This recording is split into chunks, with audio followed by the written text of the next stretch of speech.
Guyyaa harka fuunee akkam jirtan hundumti keessanuu baga nagaan gara dajuu teekitti deebitan isiniin jedha. Jalqaba irratti wantoonni ilaalluu irraa learning with programming step by step guide on PHP kan jedhu laallaa. Isa kana irratti mata duree keenya godhannee kan ittiin hojii bal'aa hojjennudha jechuudha. Kana irratti with programming keessaa PHP'n baay'ee barbaachisaa fi waa hunda ittiin hojjechuudhaaf kan nu gargaarudha jechuudha. Sababni PHP filanneef jalqaba duraa beginneriin kamuu PHP barachuun filatamaadha waan ta'eef PHP irratti hojii bal'aa hojjennaa jechuudha. Kanaaf hanga dhumaatti yoo na duuka turtan waan baay'ee kabarirraa gochaa deemnaa jechuudha. Ani Dajaneen jedhama. Dajuuteekidhaaf haaraa yoo taatan immoo subscribe gochuun dagatinaa, like shares gochuun dagatinaa isiniin jedha. Jalqaba irratti viidiyoo kana paartii garagaraatti qoonnee ilaallaa. Moor iddoo tokkotti kabar goonaa jechuudha waan baay'isaa. Paartiin jalqabaa maal jechuudha?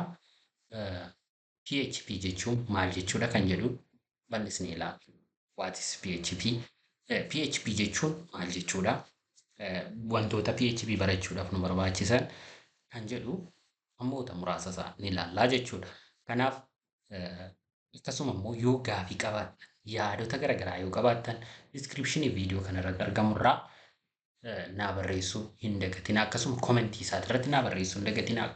Wantoota asirra jiran kan ammoo fi riisoorsota barbaachisoo ta'an karaa viidiyoo descriptionii kanaan liinkii jiruun telegram chaaneelii keenya join gootanii argachuu dandeessu jechuudha. Kanaaf jalqaba duraa maal laallaa? What is PHP? PHP jechuun maal jechuudha? PHP jechuun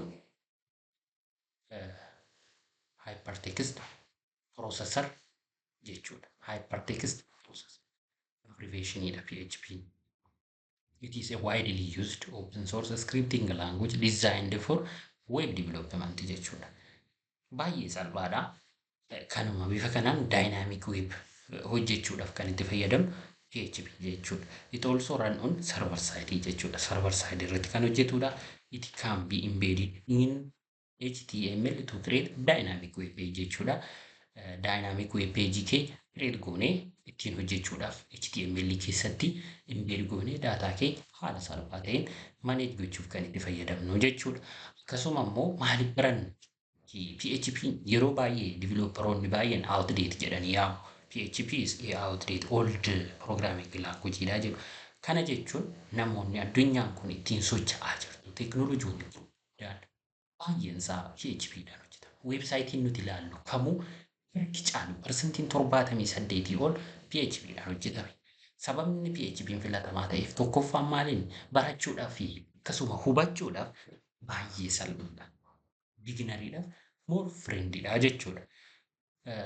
Weebsaayitoota addunyaa kanarra jiran parsantii 78 ol PHPdhaan hojjetame. Feesbuukii yoo fudhanne Feesbuukumti dhaabbanni Feesbuukii guddaan addunyaan biiliyoonii meeqa laalaa oolu guyyaadhaan inni sun PHPdhaan hojjetame jechuudha. Baakiindiin isaa PHPdha har'allee jechuudha. Kaampaanonni garagaraa hedduun isaanii baakindii PHP fayyadamu jechuudha. Kanaaf PHP barachuun baay'ee addunyaatti nu fidaa jechuudha wantoota baay'eedhaan. Kanaaf great for developing highly scalable and dynamic website yookaan API hojjechuudhaaf nu fayyada. There is a huge amount of community support and extensive documentation qaba.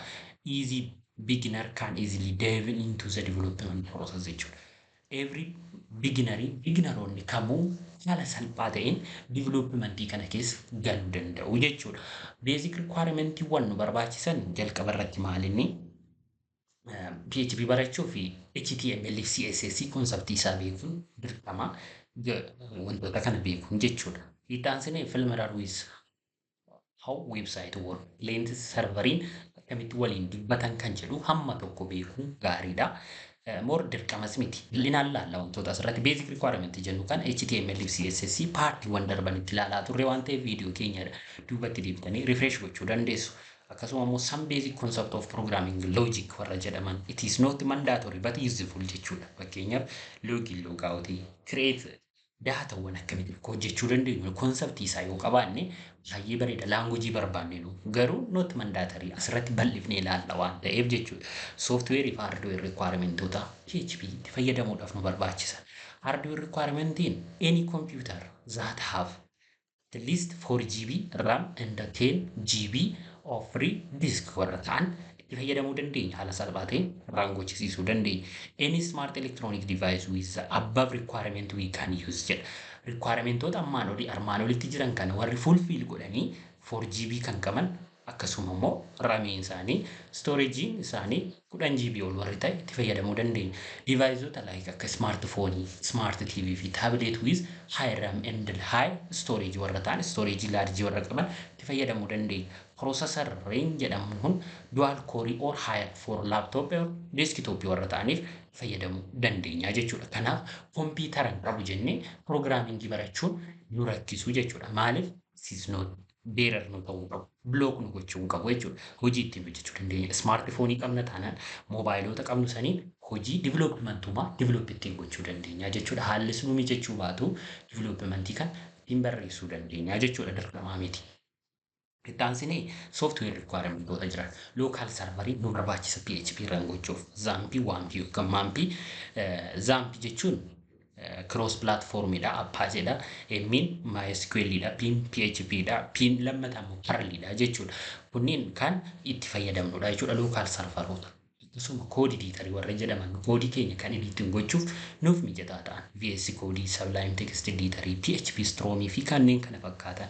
Web browser warri jedhaman immoo kan akka Chrome, Firefox kanneen yoo qabaanne itti fayyadamuu dandeenya jechuudha. Akkamitti get start goona immoo PHP keenya kan akkamitti hojii ittiin hojjenna kan jedhu tokko setting up local server environment. Zampii keenya kaasuu qabnaa jechuudha. Jalqaba irratti zampiin keenya maal ta'uu qaba? Run gochuu qabaa jechuudha. Yeroo zampiin keenya run godhee booda erga zampii keenya run goosifnee maal ta'uu qaba? Tokko Apache fi MySQL must be start ta'uu qabu. Run gochuu qabu. Hojii eegaluu qabu jechuudha. Kanaaf inni akkuma viidiyoo footoo irratti ilaalaa jirtan image ilaalaa jirtan zampiin keenya maal ta'uu qaba? Green ta'uu qabu jechuudha. MySQL fi Apache green ta'uu qabu jechuudha. Akkasuma immoo erga isa kana fidnee booda maalinni PHP koodii scriptii barreessuu eegallaa jechuudha. Hello world kan jedhu akkamitti barreessinaa akkasuma PHP scriptii keessatti wantoota jiran baay'ee isaa gadi buunee ilaalla. Kanaaf amma wantoota softweeroota nu barbaachisanii fi hardweeroota nu barbaachisan erga beeknee booda akkamitti itti immoo install goona kan jedhu haalaan jalqaba duraa software requirement keenya kana keessatti wantoonni nuti ilaallu tokko maalinni Zampii akkamitti feena jennee haalaan Zampii fe'uudhaaf steepota isaanii clear kan ta'e websaayitii supertools.com kan jedhurraa argachuu dandeessu.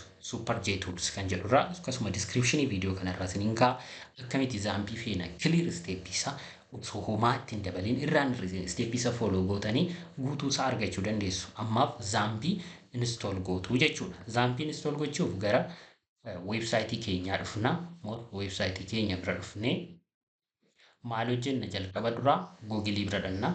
Google jedhaanii sana booda download Zamp server yeroo baay'ee irra deddeebinee hojjennee irra waan ta'eef inni waan nama rakkisu miti. Kun easy process jechuudha. Zampii Apache Friends irra download goona. Next tumaan install goonee finnaa jechuudha. Fakkeenyaaf amma PHP olaanaan meeqa 8.2.1.2 jechuudha. Isa san download goona. Click goonee download goona. Erga download goonee booda install goona jechuudha. Next jenneetu umura baay'ee salphaadha installation processing isaa jechuudha.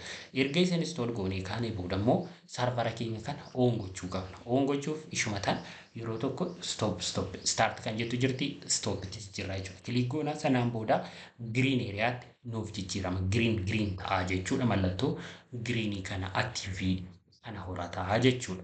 Kun steepii Zampii install erga goonee booda run ittiin goonu waggaa search gochuu barbaadan Zamp jettaniituma Windows search baarii keessan irratti Zamp jettanii barreessitu sanaan booda open control panel kan jedhu isinii dhufa suma san isinii banaa jechuudha. Yoo close goone daatichi background hojjetaa jechuudha. Erga isa kana finnee booda Zampiin keenya ijatti fe'ama local disk C keessa gala.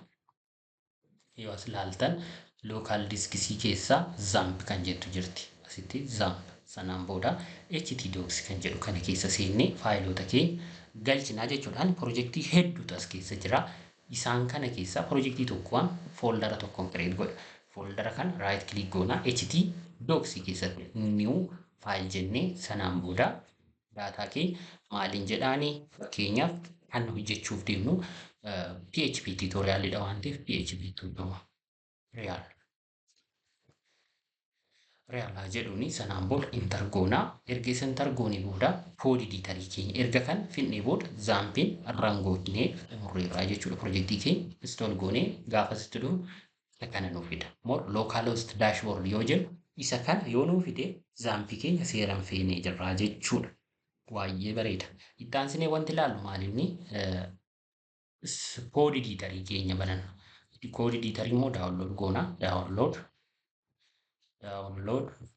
code editor. Code editor jechuun VS Code ta'uu danda'a, Sublime Text Editor ta'uu danda'a, akkasuma PHP Storm ta'uu danda'a. Kan barbaadan banachuu dandeessu, download gochuu dandeessu. Inni akkuma seetaappota biraa next waan install goonuu jechuudha. Code Visual Studio jedha. Kana bifa kanaan manage gochuu dandeenya. Koodii akkamitti akka hojjechuu dandeenya haala salphaa ta'een manage goonee daataa keenya ittiin daawunlood goonee itti fayyadamuu dandeenya. Kanaaf kunis waan salphaadha. Daawunlood jennee next kan xumuramu jechuudha koodichi. Erga isa xumurree booda VS Code kan jettu nu dhufti. Kunis ammoo viidiyoo akkamitti install goona kan jedhu yoo barbaadan daataa keessa seentanii argachuu dandeessu. Akkamitti akka hojjetamu viidiyoowwan kanaan dura darban kan description irraa how to install Zamp kan jedhu jira waan ta'eef achirra seentanii argachuu dandeessu jechuudha. Erga isa finnee booda fakkeenyaaf maal argannaa new window haa jedhuuni. Window haaraa gaafa kireet goonu isa kanatu nu dhufa. Isa kana keessatti wanta hojjennu jalqaba dura fooldara keenya kan fooldara htdocs keessatti kireet goone san finnee bannaa jechuudha. Yookaan drag godhee fidee asitti gallakkisuu hin danda'a. Drag goonee asitti gallakkisuu dandeenya. Yookaan immoo faayil open jennee open folder jennee bakka inni jiru san dhannee htdocs PHP tutorial jenne kan finnee banuu dandeenya jechuudha. Karaa lamaan banuu dandeenya. Fooldara keenya san filannaa sana booda fooldaricha san finnee daaticha keenya san maal goonaa as keessa galchinaa jechuudha. Bannee isheetan open kan jettu tanatti bu'een open hin godhaa. Kanaa booda fooldara kan banaa jechuudha. Fooldara keenya kan banneerra koodii diitarii VS koodiidhaan baay'ee salphaadha waan salphaadha wantoonni hojjennu jalqaba dura maal goonaa website siistema hojjechuuf deemnu yookaan PHP keenya waan ittiin hojjennu kana jalqaba dura maal goonaa fakkeenyaaf faayila tokkoon kireet godha. Ishee tana yoo laaltanam asitti dhufeen create new file kan jettu jirti. Ishee tana bira dhufeen index.php jedheen kennaaf. Yoonan index.php jedhu inni gara PHP tti jijjiiramaa jechuudha. PHP jalqaba yeroo ka'uudhaaf mallattoo kana fayyadamu. PHP jenna indi taagiin isaa immoo isa kanaa jechuudha. Yeroo PHP jennu isa kana sanaa booda PHP irraan gochuuf immoo echo jennaani. Echo maal jennaa hello world semicolon dirqama semicolon Echo hello world waan jedheenam as dhufeen koodii keenya kanaaf bifa kamiirraan goonaa akkam goonaa localhost jennaani asitti localhost kanaa booda asitti immoo PHP tutorial jennee search goona hello world kan jettu naa dhufti jechuudha. Yoo isa kana laaltan hello world kan jedhu dhufeeraa jechuudha. Isa kana rangochuuf karaa salphaa ta'een rangochuu dandeenya. Fakkeenyaaf eessa dhannaa koodii keenya bira dhannaa as dhufnee koodii keenya kan banaa zaampii keessa seenaa faayila keenya san bira dhannaa PHP tutorials kan jenne kan isa kan right click godhee copy renaming jedhaanii copy gochuuf waan an ta'eef asitti dhufee copying godha maqaa isaa. Kanaa booda dhufeen browserii koo biraan dhufa localhost jedha local host jenne // isa finne san paste goonaa jechuudha asitti. Kanaa booda enter gaafan jedhuun hello world kan jedhu naaf fidaa jechuudha. Bifa kanaan naaf fidaa. Kanaa booda koodii keenya biratti deebine immoo isaan kana detail isaa halaallu. Jalqaba duraa hello world kana erga arganne booda koodiin kun isa hojjechaa jiru kan ammoo komentiin PHP keessatti akkamitti barraa. Komentii jechuun isa developeriidhaaf yookaan source koodii keenya akka hubannuuf kan nuti hojjennu jechuudha. Karaan komentii ittiin barreessinu hedduudha. Isaan keessaa waan bebbeekamoo lama isinitti argisiisu. Tokko forward slash si'a lama yoo barreessine sitti kan barreessinu biroozarii irratti detectiin ta'u parsariin keenya nutti mul'isu jechuudha. Komentii jedhee dubbisa. This is single line comment jedhuuni inni biraa immoo dollar sign yoo mallattoo masalaalii kanas yoo fayyadamne yookaan hashtagii kana yoo fayyadamne hash yoo fayyadamne comment jedhee dubbisa. This is hash comment jedhuuni comment. Inni biraa more commentiin bifa kanaan kan barraa akkasitti barreessinu kun detail wanti nu barbaachisuuf fakkeenyaaf wanta asii gaditti jiru kun maal hojjeta jennee yoo hubachuu barbaannu is printing or displaying jechuu dandeenya. Printing or displaying hello world. Namni hunduu hubataa jechuudha. Asii gadi kan jiru maal hojjeta fankishiniin kun jechuudha. Hello world display nu gochuufi jechuudha. Fakkeenyaaf meetidiila keenya nuti barreessine daataa lama walitti da'ee display godha yoo ta'e it takes one two numbers and display result jennee kan keenya commentiidhaan garuu inni kun parsariin erroriidhaan jedhinu jechuudha. Syntax PHP eegu. Kanaa booda inni immoo kan inni biraa kan itti wanti ilaallu ikoon print kan goonu daataa keenya display gochuu yoo barbaannu mala lama fayyadamna. Tokko ikoo fi printidha. Fakkeenyaaf garaagarummaan qaban printis yoo hin jedhee as keessatti dhufee hello world yoo hin jedhe tokkuma errorii hin mul'atu jechuudha. Inni kuni karaa printiin kun print R jechuu dandeenya, print F jechuu dandeenya. Isa kan underscore F jechuu dandeenya, print R jechuu dandeenya. Daataa keenya bifa kan print file jechuu dandeenya, print result jechuu dandeenya. Daataa keenya kan value san display nu godhu. Refresh godhamu hello world isheen tan daataa keenya break goosisuu barbaade BR'n jedhaanii break akka godhuuf jechuudha. Isheen tun maalinni ishee hello world xiqqoon tun printing kan display taatee jechuudha. Kanaaf bifa kanaan manage gochuu dandeenya jechuudha. Daataa keenya san yeroo print gochuu barbaannu display daataa keenya yeroo display gochuu barbaannu jechuudha. Kun bifa salphaa ta'een manage kan goosifnudha jechuudha. Fakkeenyaaf echo jedhee daataa keenya sitti name echo jennee maqaa keenya barreessuu yoo barbaade fakkeenyaaf Dajaneen jedhee semicolon godhaa jechuudha. Gaafa nani run godhu hello world Dajanee kan jedhu naaf fidaa. Ishee tan ammoo akkas goonee BR yoo jennee break line yoo jennee break nu godhaa jechuudha. Save gochaa deemna break nu godhaa jechuudha. Bifuma salphaa ta'een. Inni biraa ammoo echo yoo nambarii barbaanne ta'een jennaanii fakkeenyaaf lakkoofsa 10 display nu godha. Echo Dajanee irratti ishee ni baasaa jechuudha. Nambarii yoo ta'e garuu doon akkasitti echo Dajanee jedhee single quote keessa yoo galchine daataan keenya maalidha? Erroriidha jechuudha. Maal jedhaa? Uncatch error.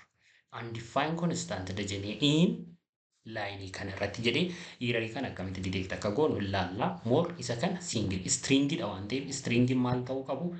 Single quote yookiin double quote keessa galchuu qabnaa jechuudha. Amma wanti ilaallu immoo komentaa godhuuti variable fi data types and variables. Variables fi data type akkamitti itti fayyadamna kan jedhu ilaallaa jechuudha. Variable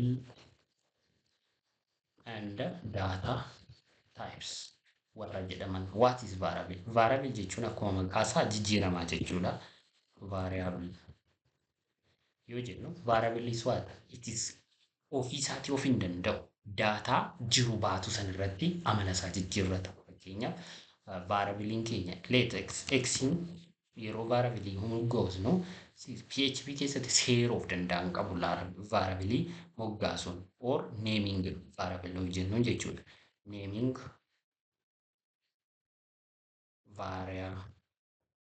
variables yoo jenne name variable name gochuuf tokko maalinni seerri isaa jalqaba yeruma ka'u $sign ta'uu qaba. Name hoo jenne akkasitti barreessuu dandeenya. Inni biraa space jechuu qabnu space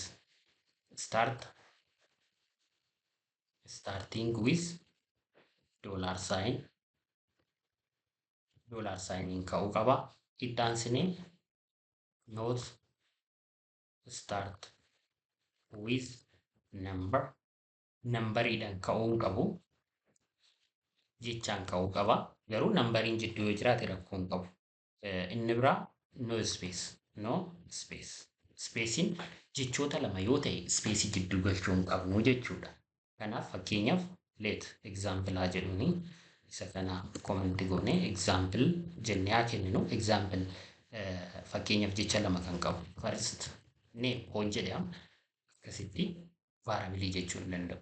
Isa kana waan akkas godhama variable jedhee dubbisuu hin danda'u. Maalan godhaa yoon barbaade underscore fayyadama yookaan immoo wal maxxanaansee first name jedhaan yookaan isa kana qubee guddaa goonaa jechuudha. Spaceii jidduu baasuu qabnaa jechuudha. Kuni seera. Immoo akkasumaan nambariidhaan ka'uu hin qabu yoo jennu akkas jennee waan first name jechuu hin qabnu first name waan jechuu dandeenya.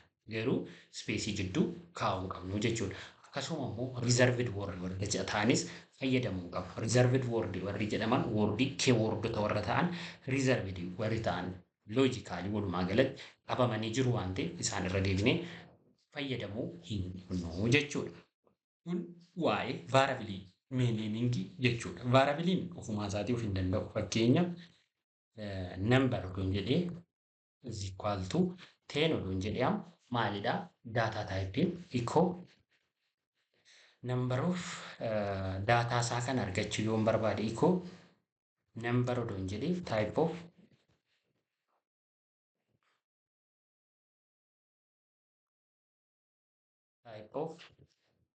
number variable numberii kana oduun kenne maalan argadhaa erroriin argadha. Maaliif javascript waan akkasii baasa malee innam undefined type of kan jettuun beeku jechuudha. Isa kana maal goona echo number on jedhuuna 10 baasaa jechuudha. Isa kana gaafan dhufu 10 baasaa jechuudha. Isheetan haadha hamsuti ammaaf isaan kan komentaa godhu seefaa goonu amma gaafa rangoo hennu baasee jechuudha. Isheetan assign gooneera. Akkasuma immoo dhufnee odoon isheetan fakkeenyaaf lion jedhee odoon kaa'ee maallaa baasaa daataa kee isheen tun lion taatu lionii baasaa jechuudha. Stringitti jijjiirama daataa taayipii keenya sanarratti hundaa'ee variablein kun nambarii ta'eef osoo hin taane daataa taayipii jiru sanirra taa'ee ishee baachaa jiru san fakkaatee jechuudha. Jijjiiramaadha ishee baatu san. Fakkeenyaaf inni tuni isa kanarratti assign taateerti. Lioniin nambarii irratti variablein nambarii irratti assign taateerti jechuudha. Kanaaf yeroo san maal ta'a ishee baatu san himaa jechuudha. Jijjiiramaadha waan ta'eef maqaansaa amalumti isaatu akkasuma immoo wanti beekuu qabnu isa kana erga gana jennee daataa taayipis kan jedhu haalaan walumatti aansinee finna waan ta'eef daataa taayipiin gosoota daataa taayipii hedduutu jiru. Gara torbaatiitu jiru more clear kan ta'anii fi baay'inaan guyyaa guyyaan kan irra deddeebinee fayyadamaa deemnu daataa taayipii afran tokko keessaa himna. Tokko buuliyaanidha. True false jechuudha. On off jechuudha. True or false. Gatiin inni qabatu lama qofa qaba. 0 or 1. On or off jennee kan ittiin ibsinu jechuudha. Buuliyaan jechuun daataa taayipiin isaa buuliyaanii kan ta'e jechuudha. Inni biraa string isa gara oliitti ilaali. Stringiin kun characters jennee warra ibsinu fakkeenyaaf maqaawwan garaagaraa isa kana yeroo ibsinu single quote yookiin double quote keessa galchuu qabna. We must include and single or double quote keessa galchuu qabna. Double quote keessa galchuu qabna jechuudha. Quote keessa galchuu qabna isaan kana yeroo kana barreessuun isa kana example isaa isinii kennaan deemaa jechuudha. Inni aanee jiru immoo maalinni nambariidha. There are different types of number. Integer numbering jira, decimal numbering jira. Kanaaf more nuti asitti number kan jedhu fayyadamnu jechuudha. Inni aanee jiru immoo maalinni daataan keenya array. Inni aanee jiru maalidha? Kan imeejii sanaa booda immoo listiin illee as keessa kaawwachuu dandeenya jechuudha. Image daataa baay'eesaa argachuu dandeenya jechuudha. Kunniin more baay'inaan kan irra deddeebinee fayyadamaa deemnu jechuudha. Daataa taayipoota kanneen kun more daataa taayipsii yoo jennu egzaampilii isaa waliin haala. Fakkeenyaaf example of data type jedhuuni variable tokko create godhu name haa jennu. Name is equal to eenyudha single quote keessa galchee Dajanee haa jedhuuni or name lion haa jennu. Leenca kenninaa fi sanaa booda erga isa kenninee booda immoo animal name keessaa number haa jennu immoo number fakkeenyaaf number 1 haa jedhuuni walqixataa tokko yoo jedhamu teenoon jedheen nambarii keenya teenii ta'uusaa ijarii ta'uusaa beekaa jechuudha. Akkasuma immoo is admin or is animal haa jennu. Is wild animal haa jennu. Wild animal jennee true yes or false dha. True jenna. Gaafan true jedhuni animaalii ta'e. No yoo jenne immoo falsii ta'ee jechuudha. Kun daataa taayipii guyyaa guyyaan irra deebinee fayyadamaa deemnu jechuudha. This maali yoo jennes aree yoo jenne fakkeenyaaf list of wild animals jennaani wild animals is equal to jedheen aree keessan galcha fakkeenyaaf lion zebra monkey jennee akkasumatti itti guutuu dandeenya. Tiger bifuma kana daataa kee kaa'aa deemuu dandeenya jechuudha. Kun daataa taayipiidha. Foontiin isaa xiqqaachuu mala isa kana guddisnee ilaallaa jechuudha. Bifa kanaan kiliir goonee daataa keenya kan nutti mul'atu haala bal'aa ta'een ilaallaa jechuudha. Amma gaafan isa kana keenyu kun daataa taayipiin keenya stringidha jechuudha. Isa kana komentii gochaa deemu. Isa kana biratti maal fayyadamne daataa taayipiin keenya stringidha. Isa kanaaf immoo nambarii fayyadamne. Isa kanaaf immoo buuliyaanii fayyadamne. Buuliyaan. Isa kanaaf immoo aarii fayyadamne. Daataa taayipii keenya maal goone aarii fayyadamne. Inni tokko immoo jira. Null warra jedhamu. Is equal to value nullii maalidha? Nulliidha. Suma kana ta'a jechuudha. Null warri jedhaman jiru. Null type, null data type warri jedhaman jiru. Isaan kana baay'inaan fayyadamnu. Database irratti backgroundii nullii ta'uusaa configure goosifna malee nuti asirratti wanti fayyadamnu hin jiru jechuudha. Kun amma fakkeenyaaf echo jedhee gaafan lion jedhu naan ba'u maal jechuun qaba? Name kan jedhu kanan kolol godhaa jechuudha. Amma gaafan dhufee refresh godhu lion jettee naa baasaa jechuudha. Eessaa fidee ishee tanatu gara olii tana dubbisaa jira waan ta'eef komentaa godhu ishee gadi dhufnee asitti lion kan jettu nuu baasaa jechuudha. Amma lionii ishee variable irra jirtu san nuu baasaa jechuudha. More concatenate gochuu dandeenya irratti dhufnee akkas goonee maal jennaanii from string data type haa jennu. String data type dha. Sanaan booda reekaa godhu isheetan semicolonaa goonu seevaa godhu. Amma lion jedhee string data type irraa kan dhufe jechuudha. Akkasaa goonu xiyyaana agarsiifnu isheetan ifa kanaan kan dhufte jennee keenyaa jechuudha. Amma immoo taanee kan jiru maalinni number kan jettu printidha naa baafnu war waluma fakkaatu waan ta'eef print jennee isa kana number number 1 kan jedhu kana fideen kun immoo data taayipiin isaa maal ta'a? Isheetan koppii godhadheen fidee yeruma qusachuuf jecha waan ta'eef asitti fidee string osoo hin taane number data type haa jennu. Number data type saving godhaa gaafa refresh godhu number data type dha jechuudha. Data taayipiin isaa numberidha jedha. Sanaa booda animal kan jettu kana immoo finnee keenya ishee kana echo naa baastu echo data keenya san is wild animal kan jettu finnee keenya true ta'uu ishee nuu baasaa jechuudha. Asitti dhufnee immoo maal goona data keenya kana semicolonaa godhuuti space boolean data types jedheen kennaa fi sanaan booda boolean data type ta'uusaa nutti argisiisa jechuudha. Maal jedheen nu baasaa true kan jedhu ba'a jechuudha. Haa ilaallee asitti tokko jedhee baase yoo ilaaltan amma tokko jechuun tiruudha jechuudha. Ishee tana zero false odoon godhee garuu maal naa baasaa zero naa baasaa jechuudha. Ishee tana yoo ilaaltan false yoo jenneen data typing kee tokkoo fi zeroodhaan ba'a jechuudha. Baay'ee bareeda. Loojikii jiru baay'ee isaa sinii galeera jedhee nu badha. Inni biraa aree waggaa display gochuu barbaannu garuu akkasitti display hin goonu.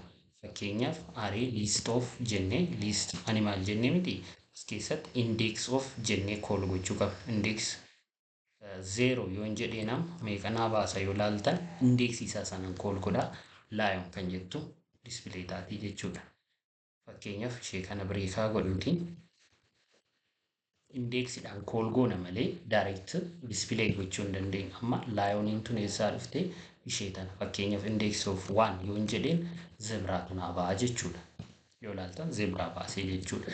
Akkasuma immoo index of 3 yoo hin jedheen tiger kan jettu naa baasaa jechuudha. Yoo ilaaltan tiger kan jedhu bayeeraa jechuudha. Kun aree bifa kanaan call gochuu dandeenya. Yookaan immoo aree bifoota garaagaraatiin aree jiru daataa jiru san retrieve goonee display gochuu dandeenya jechuudha. Moo waan baay'ee isaa irraa hubattan jedheen abdadha daataawwan kan. Ittaansee kan jiru maalinni moorishee kana comment break goonee daataa keenya haa laallu. Xiqqoo jedheen as keessatti isaan amma hubsine kanarraa kun line breakii haa ta'uuti asitti gr godheen ishee tana birattis concatenate goonee ilaalla. Bakka kanattis akka addaan naa ba'uuf waan biraaf miti asitti fideen line breakii naaf haa uumu jedhee waan yaadee fi kanaa gaditti kan jiru immoo wantoonni jennu waan baay'ee konseptii nu barbaadudha.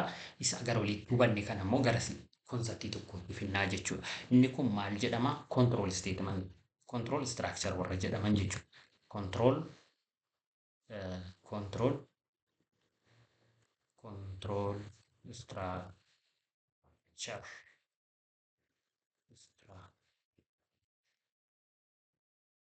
structure yoo jennina control structure warri jedhamanii maal fakkaatu kan jedhu haala. Control structure warri jedhaman kun controlling kun karaa gurguddaa lamatti qoonnee ilaaluu dandeenya. Tokko maayinni komentaa godhu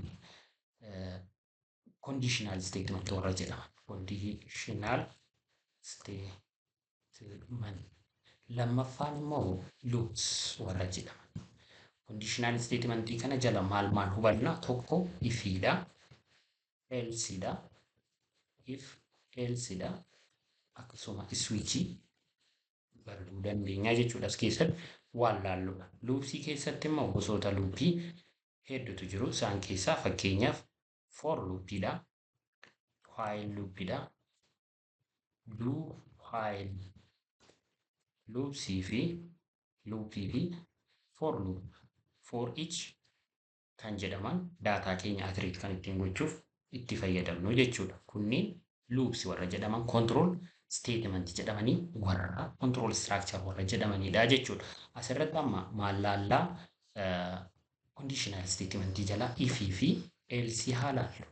If jennee conditional statement guutuusaa haa laallu. Conditional statement kan jedhu tana haa laallu. Conditional statement jechuun yoo jechuudha. Akkuma wanti jiru sun yoo akkas ta'e akkana ta'e, yoo akkas ta'e akkana ta'e jennee kan himnu jechuudha. Fakkeenyaaf yoo abbaan ilmarra dheeraa ta'e maqaa ilmaa waami. Yoo immoo idimeen abbaa kan ilmaa waan caaluuf eenyutu hangafa? Abbaatu hangafa waan ta'eef maqaa abbaa waami jennee kan waamnu jechuudha. Kun walumaa galatti if animal is wild animal yoo ta'an wild animal akka koolnuu goonu kan fayyadamnu if jennee kaanaa jechuudha. Ifiin kun jalqaba duraa conditional. Fakkeenyaaf amma variable keenya waan ittiin daataa keenya set gochuu qabna. Jalqaba duraa wild animal haa jedhu. Wild animal haa jennu wild animal jedheen tokko lion haa jedhuni. if wild animal is equal to live yoo ta'e echo jennee kennuu dandeenya moo waan baay'ee salphaa ta'e isin haa fayyadamu. Isa kanarraa fakkeenyaaf number even number odd number jennee addaan baafnu. Number 3 haa jedhu. If jenna if number is greater than or equal to 4 echo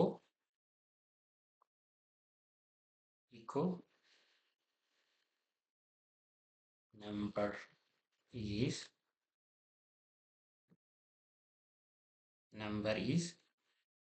greater than number is jennee nambaraa jennu. Nambariin jiru sun amma maalidha? Daataan keenya suma. Yoo suma ta'uu eessayyuu hin dhabu. Exit godha koodii keenya kan keessaa bahaa jechuudha. Nambariin keenya meeqa? 3. Garuu number 3 greater than or equal to 4 suma. Kanaaf echo number is 3 kan jettuun argannu jechuudha. Homaan argannu daataan keenya duwwaatu nuu bahaa jechuudha. Refreshaa godhu daataa. Yoo ilaaltan amma hin jiru. Garuu ishee tana mee 5 godhu. 5 is greater than or equal to 3. 4 gaafa akkas goonu number is 5 jedha. Kana bifa salphaa ta'een arrange goonee jira jechuudha. Inni biraa yoo daataan keenya dhugaa ta'e isa kana keessatti hojjeta. Yoo daataan keenya immoo dhugaa hin taane karaa biraatti deemee akka hojjetu gochuu yoo barbaannu immoo maal goonaa? Else itti daballaa jechuudha. Inni kun maal jedhama? If condition jennaani jechuudha. Condition. Inni taanee jiru immoo if else condition warri jedhaman jiru. Fakkeenyaaf if jennee amma ishee kana asitti variable tokko haa kennuuf. If number jennee miti asitti. If variable keenya number haa jedhuuni. If number greater than or equal to 4 yoo ta'e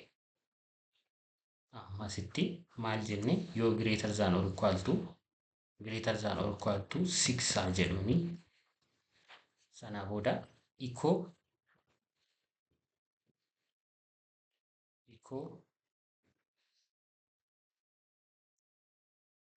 number is jennee asumatti nambarii keenya koolaa godhu.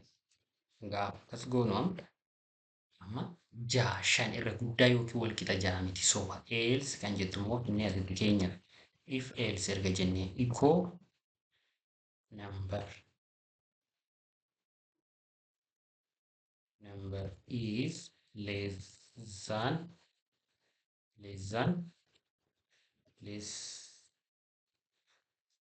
less than jennee dootaa godhuuti. Eenyudha?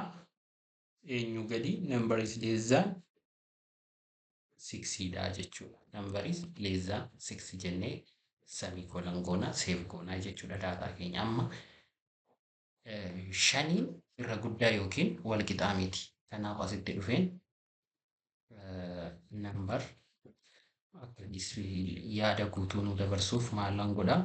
Asitti dhufeen concatenating godha. 5 is less than 6 jennee keenya jechuudha. Fakkeenyaaf daataa keenya kan refreshaa godhu. Ishee kana breakaa goonu. Ishee tanatu achitti bahee mul'achaa jira waan ta'eef break godheen laalla amma refreshaa godhu. Number is 5. 5 number is less than 6 jechuudha.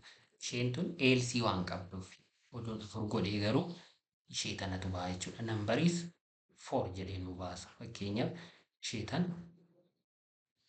daataa keenya san asitti keenyee yoo gadi buufne 3 odoon godhee isheen gara lammaffaa elsiin tun execute hin taatu jechuudha. Number is 5 jedha. Ishee tanatu execute ta'aa jira jechuudha. Isa kana immoo baay'ee salphaadha wantoonni loojikiin jiru jechuudha. Inni kun immoo inni if else conditionii fi if conditionidha jechuudha. Garaagarummaa isaa sinii galeera yaada baay'inaan wantoonni jiru. Maaliif if yoo jennu isuma tokko ifa hojjeta. Else yoo jennu garuu ifii fi else yoo jennu yoo kana ta'e kana yoo hin taane kana godhi jechuudha. Inni biraa ifii kana keessatti if else jennee amma immoo if else jennee if else or else if jechuu dandeenya. Fakkeenyaaf amma variableota wayii haa kennu. Fakkeenyaaf grade haa jedhuni, grade point haa jedhuni. Grade point is equal to 90. 90 haa jedhuni. If maal jenna, if grade point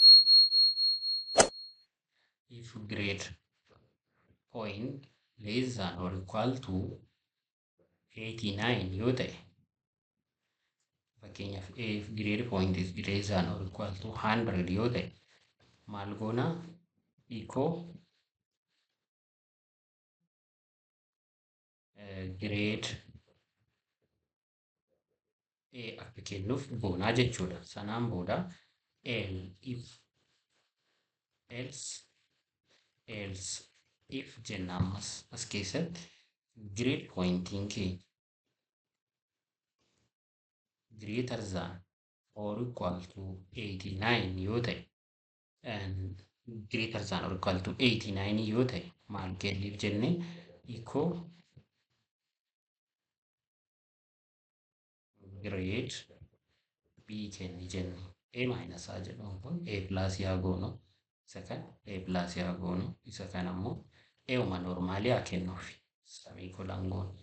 Else if jenna ammallee, if grade point greater than if a grade is less than or equal to 89, 88 and grade point greater than or equal to 78 minus equal kuni akkaataa grade kenninu sam cal jedheen kenna grade B amount keenya grade B plus jechuu dandeenya, B minus jechuu dandeenya. Sanaa gadi kenninu waan ta'eef else jenna yeroo kana. Echo asitti maal jennaani, enter correct grade jennee kenninaaf seebiku. Amma maalidha yoo laaltan, if else keenya bifa salphaa ta'een if else if then dhumarra maaltu jira, else tu jira jechuudha. Isa kanaan bifa kanaan nest gochaa deemaa jira jechuudha daataa keenya. If else if jennee kennaafi jira. Fakkeenyaaf yoo irraan godhamu maal jedha, grade point is 90. 90 is greater than less than 100. Greater than 89 yoo jenne amma maal nu baasa, kan baasa A uma nu baasa jechuudha. A plus nu baasa jechuudha. Refresh gaafa goon maal jedhee A plus nu baase jechuudha. Bifa salphaa ta'een hubachuu akka dandeenyutti kan isin design godheedha jechuudha. Fakkeenyaaf yoo laaltana number 5, where is number 5 break ishee tana tafe ishee tan goonee break kennuufi barbaadanii break godha. Sanaan booda page keenya grade is A plus maaliifi pointing kenname immoo display goosisuu dandeenya. Asitti dhufnee pointii wassan display goosisuu dandeenya. Fakkeenyaaf echo variable grade point jennee kennine concatenate goosisuu dandeenya. Yoo laalle maal ta'e grade point ishee tana fideen concatenation tan asii copy godha, asitti dhufeen paste godha. Amma A plus kan 90 grade pointing keenya 90, grading keenya A plus dha jechuudha. Yoo akkas gochuu dandeenya variable way kennine jechicha grade point is equal to kana erga ta'ee booda logic jidduu kanatti galchuun qaba. Concatenation sanaa booda koomaa goona asitti, grading immoo A plus dha jechuudha. Bifa kanaan akka barbaadanitti manage goosisuu dandeessu jechuudha. Kun if else if else jennee kan deemnu jechuudha. Daataa keenya bifa kanaan manage goonaa jechuudha. Kuni walumaa galatti conditional statement keessatti waan hubachuu qabnudha jechuudha. Conditional statementii keessaa inni biraa immoo switch case ilaalla. Switch case kan jedhu jechuudha. Switch jechuun maal jechuudha? Akkuma on fi yoo kana ta'e case fayyadamnee break gochaa actionii keenya continue gochuu dandeenya, break gochuu dandeenya. Bifoota sanii kan irratti hojjennudha jechuudha. Baay'ee bareeda. More viidiyoon kun yoo isinitti tole like gochuun dagatinaa, akkasuma immoo subscribe gochuus hin dagatinaa. Waan baay'ee waliin hojjechaa deemnaa jechuudha developmentii irratti. Yoo gaafii qabaattan immoo comment irratti naaf barreessuu hin dagatinaa isiniin jedha. Itti aansinee wanti ilaallu maalinni switch caseidha. Switch case jechuun maal jechuudha? Yoo ilaaltanii wanti wayii jira, opereeshinii wayii gaggeessuu barbaanna jennee haalaan wantoota gurguddaa lamatu nu barbaachisa. Opereeshinii yoo gaggeessinu switch case keessatti jalqaba duraa fakkeenyaaf opereeshinii haa jedhuun opereeshin jechuun ida'uu hir'isuu haa jennu. Algooriizimii keenya haa barreessinu. Dursa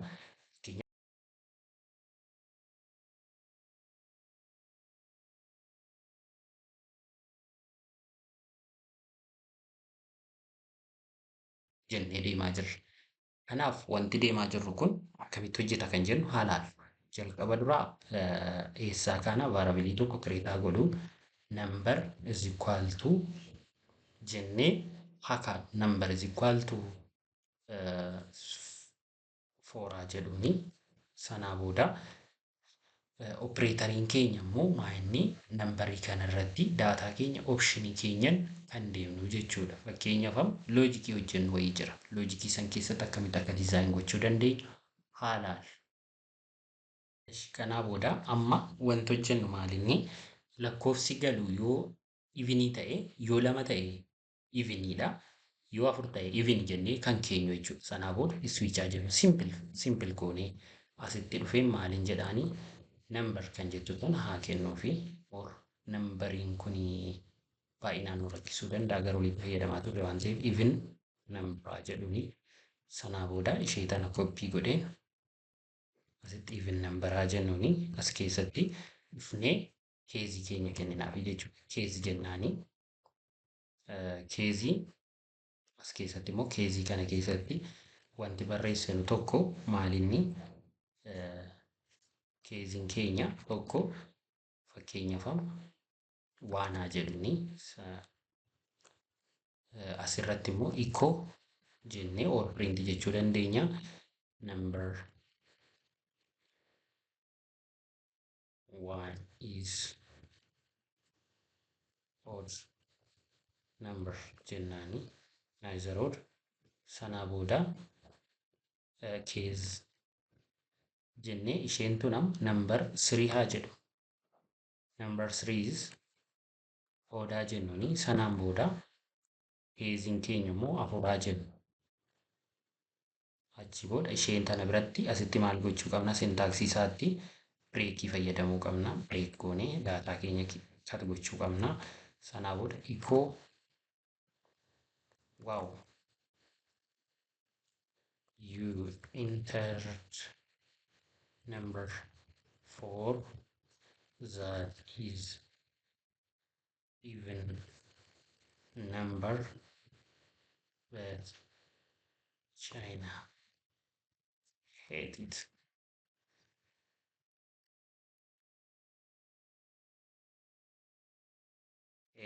It's serious waan ta'eef jechuudha. Addunyaa irratti biyyi Chaayinaa jedhamtu lakkoofsa 4 kana jaalatu baay'ee jibbiti seenaa keessatti jechuudha. Break goona du'a jechuudha. Afaan isaaniitti yoo dubbisamu case 5 number 5 jechuu kooti case 5 jechuu koo osoo hin taane number 5 echo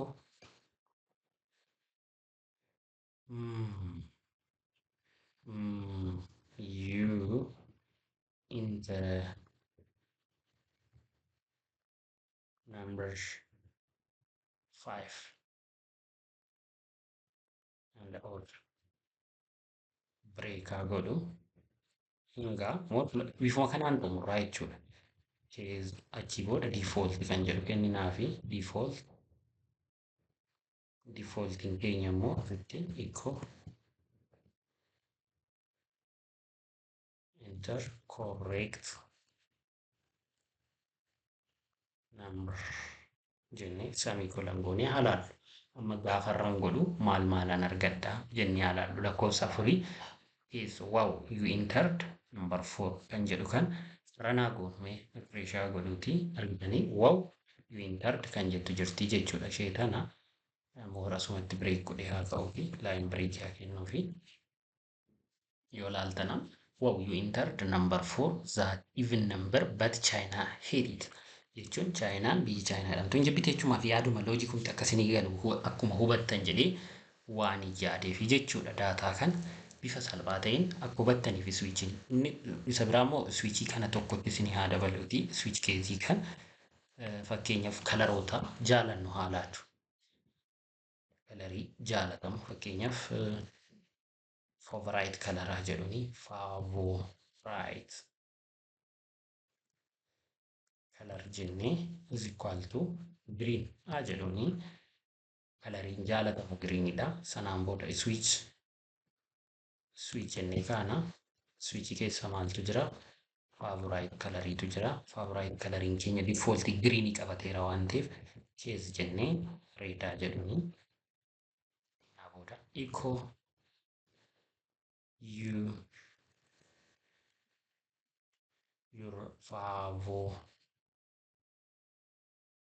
favorite color is red semicolon break. Kanaa booda itti aansinee immoo keezii more kalarootuma sadan tokko haa fayyadamuutiin keeziin taanu green equal your favorite color is green jennee break gochuu qabna asitti break semicolon. Kanaafuu keez black haa jedhuni equal your favorite color is black. Else jechuudha defaultiin yoo hin taane maal kenna equal please enter correct or akkas jechuu dandeenya your favorite color is neither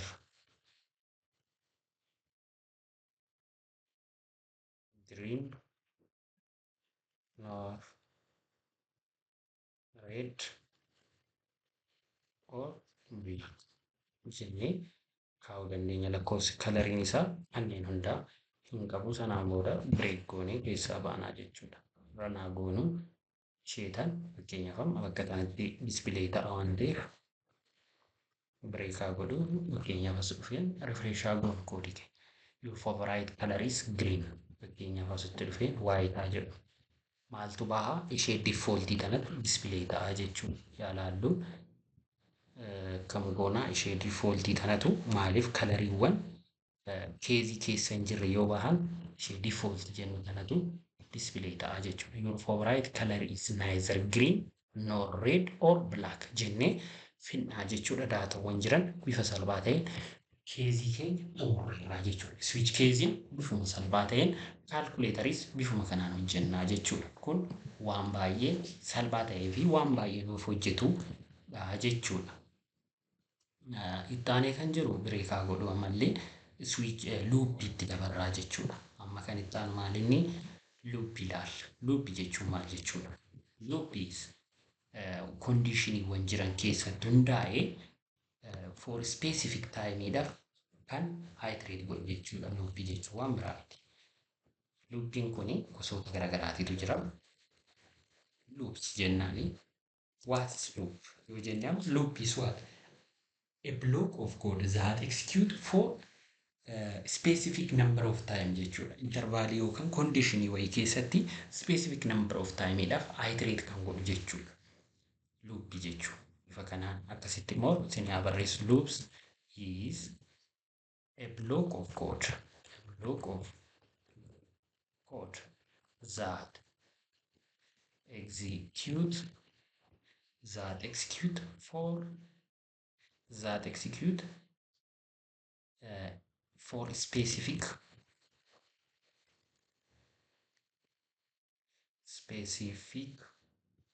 number of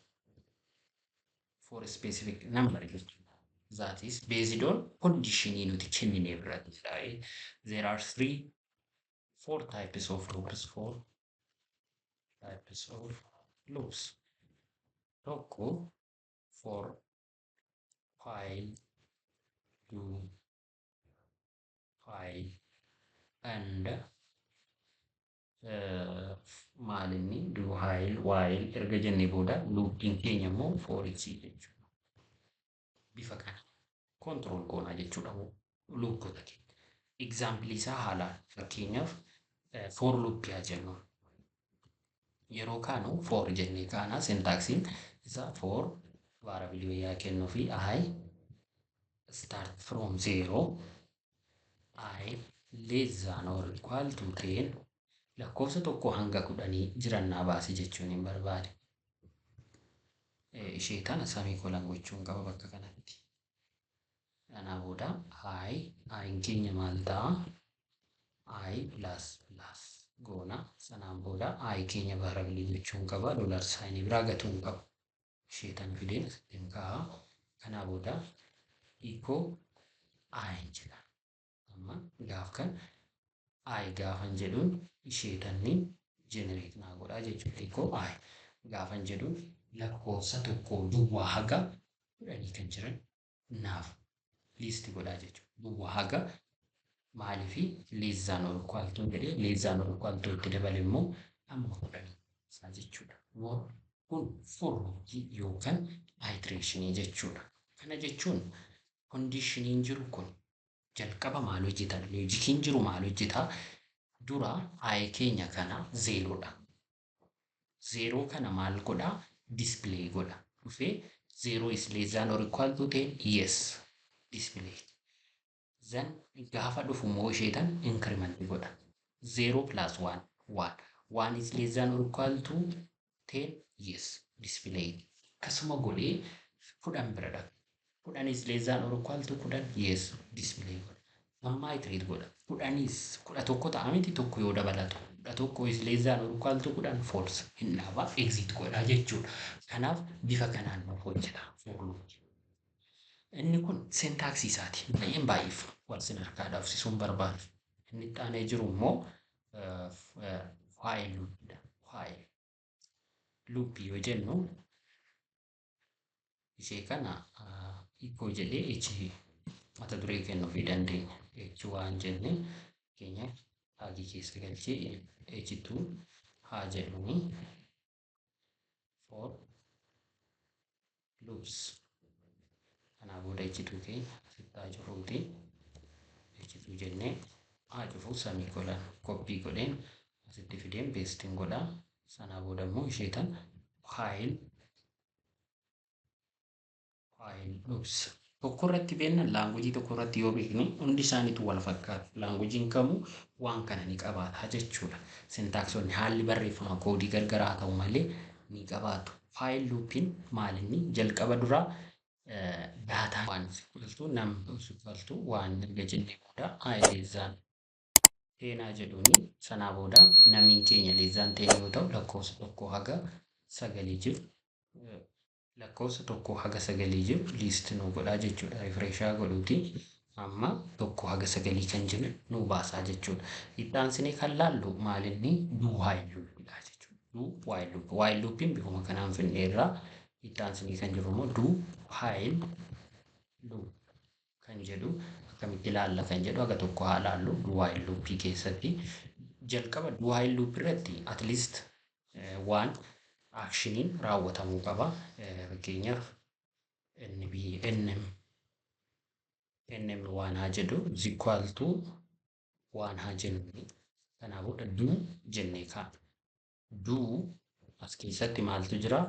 Ko jennee num nmb kana display goosifna semicolon. Sanaa booda isheen tun immoo maal taati?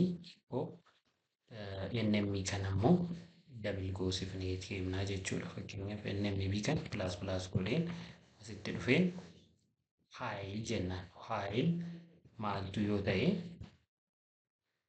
nmb keenya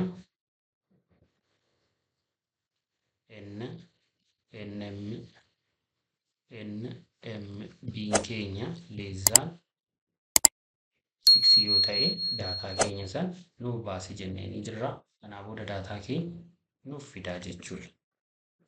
Do while loop jedhee mata duree isaan jijjiirre waan ta'eef do isa kana bira dhufeen do while loop waan jedhuun direct bifa kanaan naa baasaa jechuudha.